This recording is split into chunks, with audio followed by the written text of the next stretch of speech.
Hey guys, welcome to another episode of Meta Startup. And today I'm going to talk to you about the 50-30-20 rule.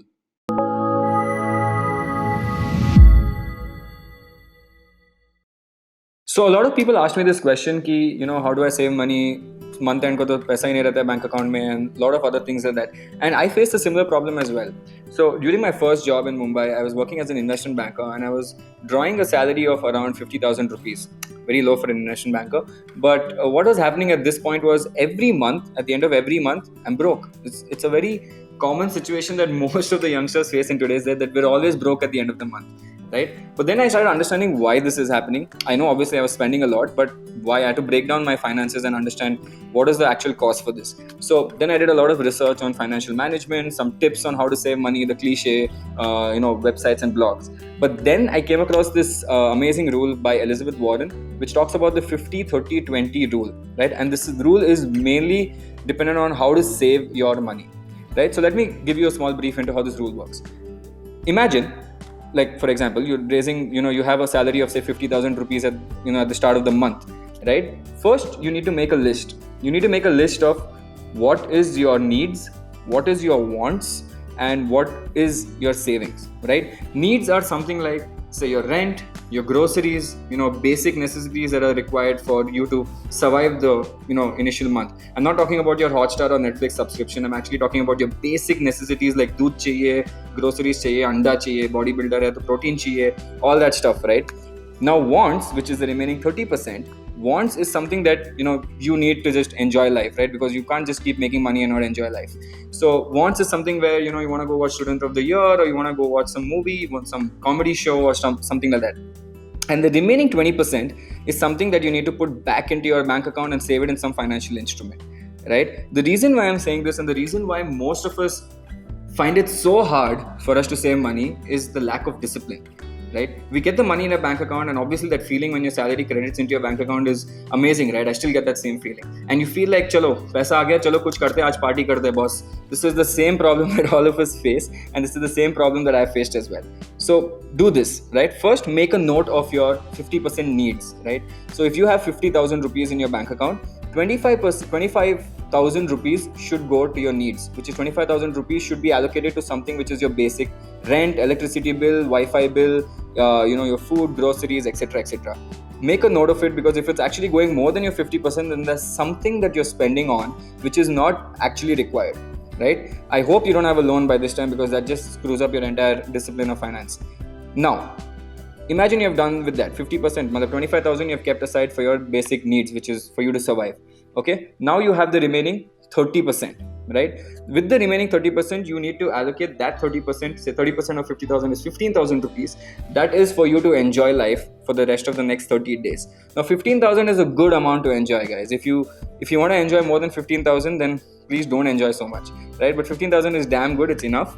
आपको movie के लिए जाना है, movie के लिए जाओ. टाइम पास करना है, टाइम पास करो. दारू पीना है, दारू पियो.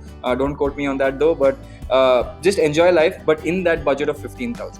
Now what you have is the remaining 20%, which is 10,000 rupees, right? This 10,000 rupees, please put in some good financial instrument, not an FD, because I don't like FD, because you lock in your money for, let's say, 1 or 2 years and you get very low returns. But if it was me, I usually put in some mutual fund, or I research about some stocks and I put money into my own stocks.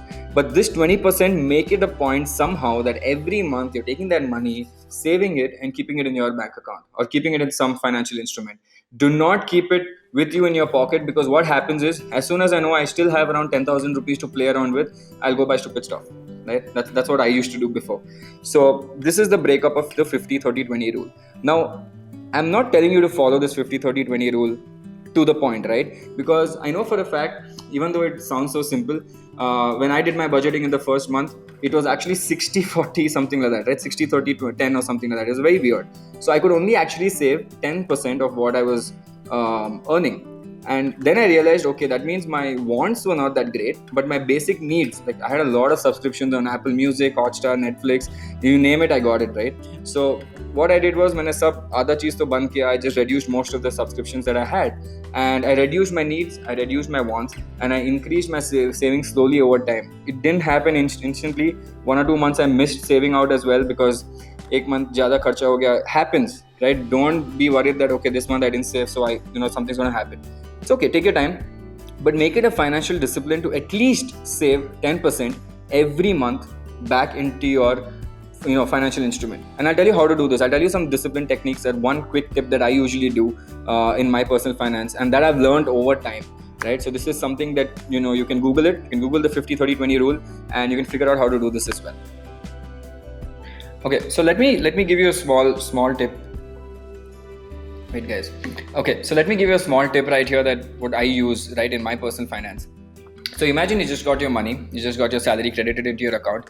Let's say it's 50,000 rupees only, right? First, put all the money and finish it off in your basic needs, which is your groceries, bills, etc. You have a lot of stuff pending. Pretty sure you're not due on something, but if you have a lot of things pending, clear it out first. Pehla cheez wo hata do. Then what I usually do is, if I have some extra money left, first thing I do is I throw all that money back into my investments, into some mutual fund account immediately. I'll tell you why. And I've noticed this from human psychology as well, that if you know that you have a lot of money in your bank account, you are more likely to spend it easily with a swipe, right? So if I have, say, 50,000 or 60,000 rupees in my bank account, I know for a fact I'll go buy something very stupid, or I'll go buy something that I already have again, or the famous dialogue which I keep throwing to my friends, aaj tera bhai pilayega tekko, and all that, right? So this happens. But imagine if I had 50-60,000 in my bank account right now, which I've saved over the past 2-3 months, and out of that 30-40,000 I put it back into a mutual fund account.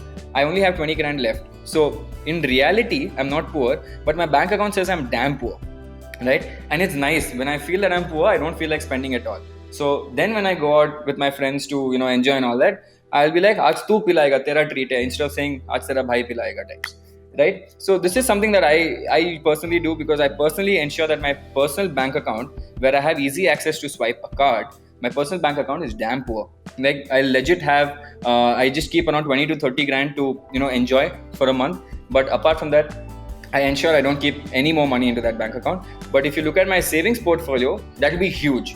Another advantage that I do with this is also that, since it's a liquid fund, I mean, I can remove money whenever I want from this mutual fund. For the next 15 days that I've kept it in that account before I actually have to withdraw it for any purpose, I'm also getting a good return on that. At least some kind of an extra return that I would have got, I'm getting there, than I would have got in my savings account. So this is like a small tip that I use for my personal savings. So yeah, I hope that helps. I hope you guys start saving more money after this. I know it's tough. It requires a lot of discipline and a lot of patience. And trust me, over time, it'll take a year or two. But if you can actually afford to save 10 to 15 to 20% of your savings every month in a good financial instrument, trust me, you'll save a lot of money, and we can go for a good trip to Bali next month. Yeah. Okay, cool. Thank you, guys. That's it for this session. I'll come back with another video real soon. Yeah. Take care. See you.